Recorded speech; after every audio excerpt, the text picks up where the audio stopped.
Okay guys, this is a video for two purposes. One, to debut the Vice MRI prototype bumper insert. I say prototype because these have not been hit or produced yet, so they are the hand-built ones from our machines, not the ones that we will be selling commercially. This is only for, so you guys get a picture of what it is, but let's see where I put those Allens. Give me a second here and I'll take it out for you guys.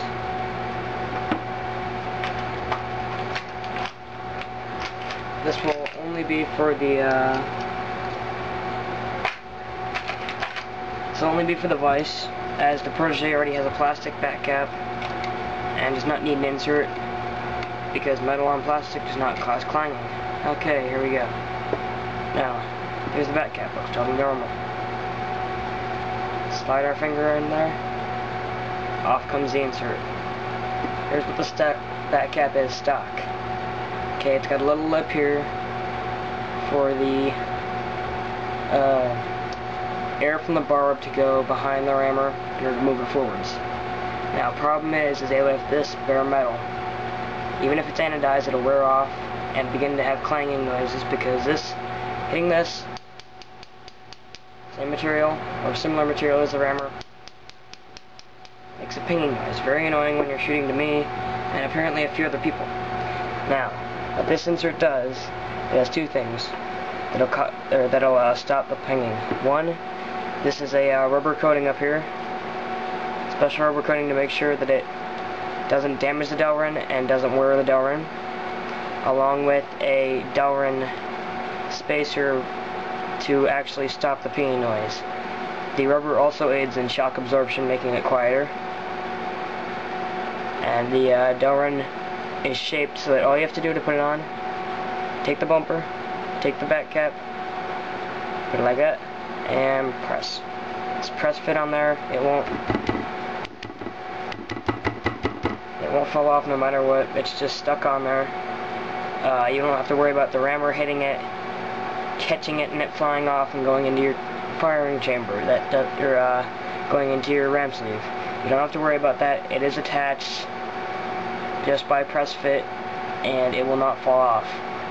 If you for some reason feel that it will, you can always put it out of glue, but it is built to not fall off into your ram sleeve. Let's see, there was something else. Oh yeah, the air that I was talking about. What happens is the air comes into the sleeve approximately here at the very tip of the threads. Let's see if I can get a little closer. Right here. And then pushes forwards as it fills up the space to push your rammer forwards to cycle, going back and forth. Now, the problem with the O-ring mod, as a bumper mod, is that it actually seals the chamber, meaning that the air is having a much harder time to get to the rammer to push it forwards, meaning it could cause efficiency loss, unneeded PSI to get the same cycling force that you would at a lower PSI without the mod. Many things could go wrong. Worst case scenario, it would actually blow the O-ring off if it was sealing tight enough into your rammer sleeve, which could cause the sleeve to jam, all your air to go out, and possibly damage your ram or your ram sleeve. There are many possibilities. This is designed to have a gap that will allow for the air to go around the bumper, not hit it and catch it and blow it off. As you can see, it's very hard to get off anyway. And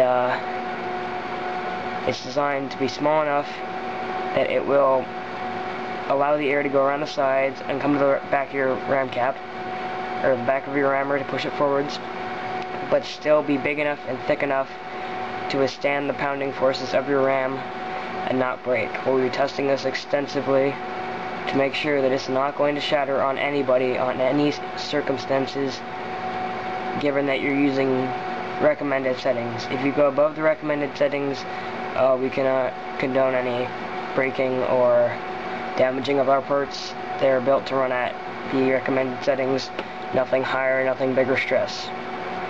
But yeah, that's the prototype version here. Like I said, prototype, it's not production. It does have a few flaws. Nothing that you guys would notice, mostly appearance and production.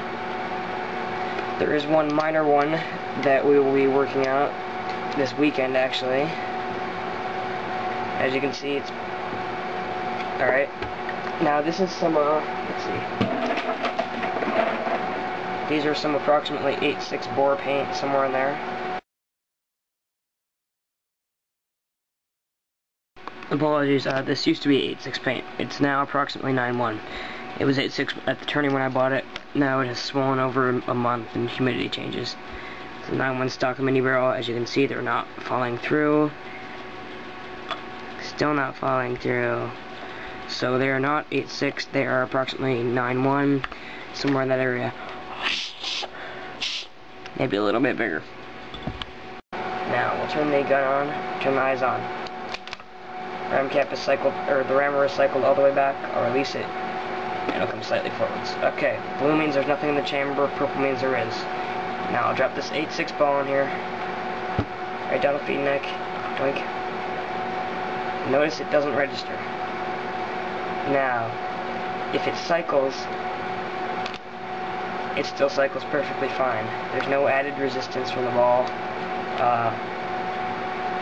unless it gets stuck in my barrel. It doesn't cycle any differently.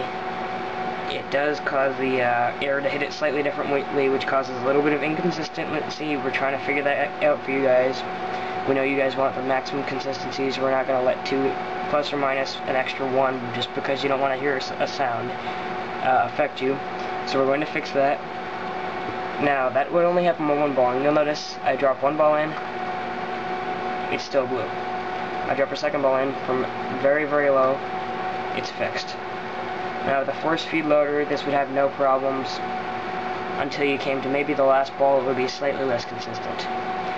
But for people using gravity loaders or revies or agitated or, I don't know, coming down to the last balls of your hopper, maybe something caught in your raceway and it put less force on the ball, we don't want you guys to have to deal with that problem. So we are fixing that. We will test to make sure that it's still the same strength. It will still hold up to blast settings for the test of time. I'm not going to give a given case because otherwise problems will ensue. But that is your guys' first look into the MRI bumper insert. These will be produced on an extremely accurate lathe by a trained professional. Nothing like some dude in his garage pumping them out, hoping they're going to fit right. They will be down to at least 0.001 dimensions, if not all the way down to 0.0001, meaning thousandth or 10,000ths. So it will be very accurate, work every time. Let's be looking out for those coming out from MRI. And yeah, nice talking to you guys.